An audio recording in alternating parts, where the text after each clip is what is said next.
As we all know, Minecraft worlds are made up of lots of different blocks, each with their own individual texture and name. There are currently over 140 of them, and there are more being added with every update. Some of these exist in real life as well as in the game, such as the brick block you see here. Others are fictional, such as the purpur block. They don't exist in real life at all. I have put together a small list, a collection of blocks that exist in real life and in the game, and I've also chosen a couple of fictional blocks which I think I could find a real life equivalent that look fairly similar. So I've chosen a wide variety, but only a very small sample of what's available in the game. But they also have recently decided that they're going to update the textures and the way they look. So in this video I'm going to be comparing what they look like in real life and the old textures versus the new textures, which just makes everything a little bit more complicated. So this is the small selection that I have decided to compare today, and I have actually got a bunch of rocks, just ordered them online. They come from various different sources, and I'll be talking about them one by one as we go through. I made this semicircle pattern of rocks and my cat decided to sit in it, so shout out to my little kitty Pearl, she's very, very cute. Anyway, we should crack on with the video.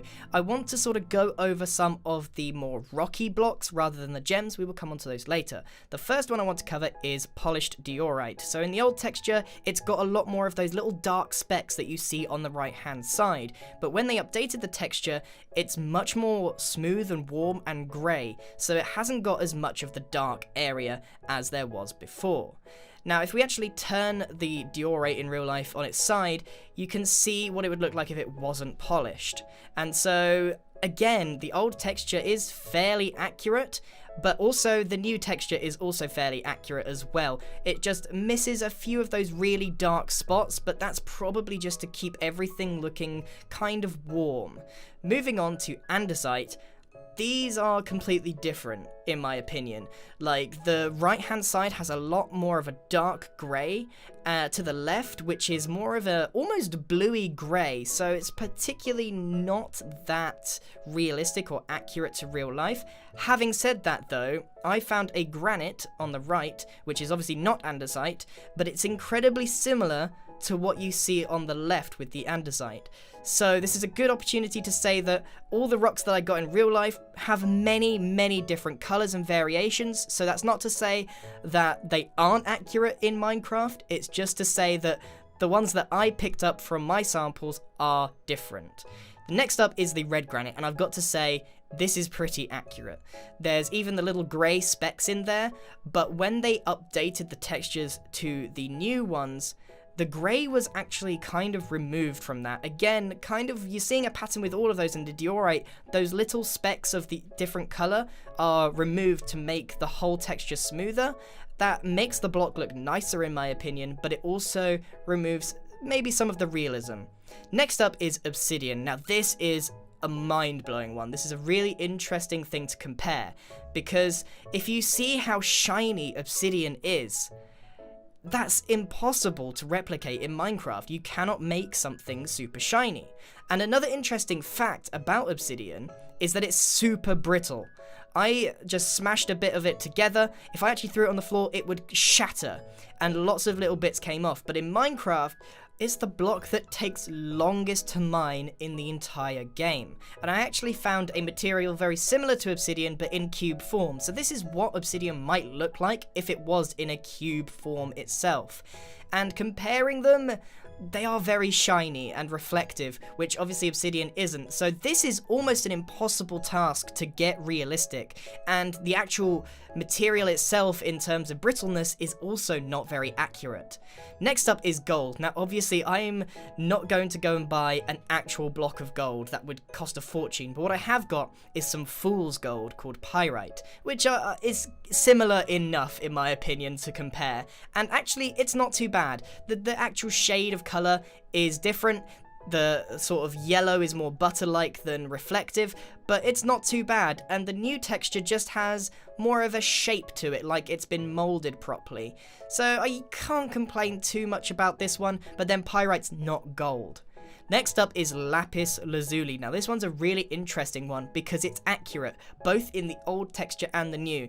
The interesting thing about the lapis that I got is that it's also got, I don't know whether it's impurity or what, but it's not a solid blue block. It's got this sort of green tinge or white tinge in it, and if you just look at the actual blue part of the block, of the real life lapis, you can see that the blue is absolutely spot on.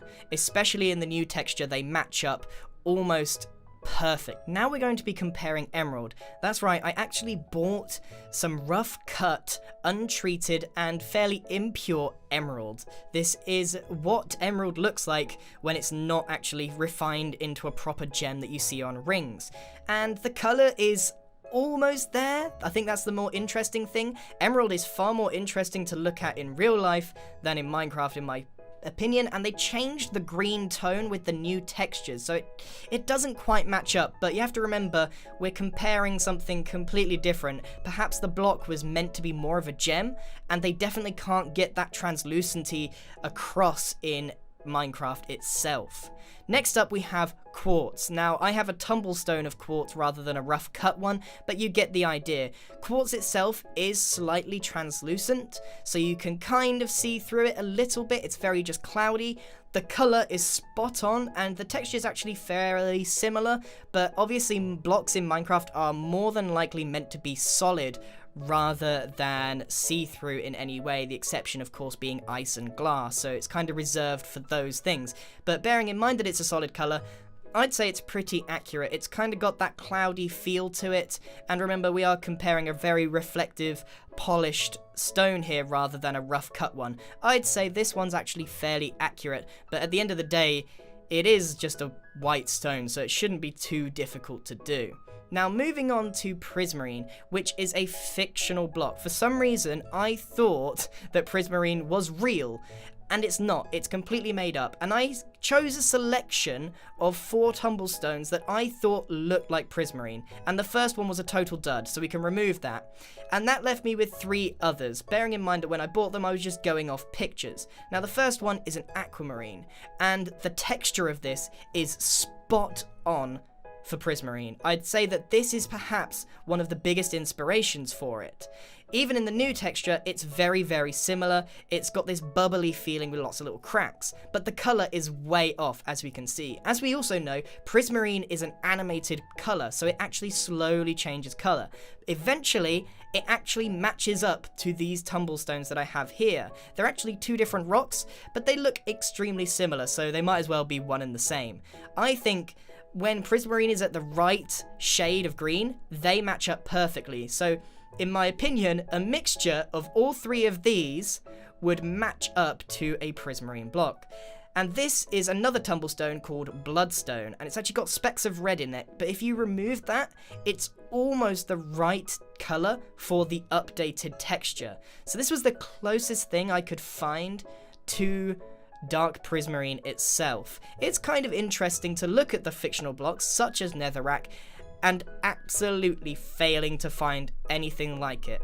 I think the point of having these fictional blocks in the game, or fictional rocks, is so that it is something unique to Minecraft. There is no real life equivalent, and that's brilliant. The red rock that I found is nowhere near either texture, the old or the new. Moving on to the finale. This is the thing that I've been most eager to show you. I actually went and bought some proper diamonds to show you in a little bag, and there's only 5 of them in there, and they're absolutely tiny. Way smaller than you think they are, and I had a really hard time filming them. So this is what diamonds look like in real life. Maybe you already know that. These are very impure diamonds, and Minecraft is very blue. And obviously in real life, well, they could be mistaken for shards of glass, to be honest with you. You have to get a little microscope out to make sure that these diamonds are real. And in Minecraft, if you tried to replicate real life, you would create a block that looks very similar to glass, so a colour had to be chosen for it. And in my opinion, this blue that has been chosen, or has been around since Minecraft began, has become almost iconic, and I think there's no way that it should change whatsoever. So in conclusion, I think that a lot of the blocks in Minecraft, they do have some basis in reality, and they do at least try and mimic real life in some way. But it also has its quirks, and that's important. The way Obsidian is opposite to how it is in real life, which is brittle, and things like diamond are a totally different colour to what they are in real life, but they're also really, really difficult to break, which is realistic. So there's almost a basis in fact, but then Minecraft has taken it forward and adapted it and made it its own thing, which I think is brilliant. And one of my favourite things is the fictional creations of Purpur, Netherrack, Prismarine. All of these are phenomenal things, and Minecraft needs more of them. So thank you very much for watching, everyone. I hope you've enjoyed comparing real life to the fictional and real blocks in Minecraft. What did you think? What was surprising? How did you feel about it? Let me know in the comments below. Thank you very much for watching, and goodbye.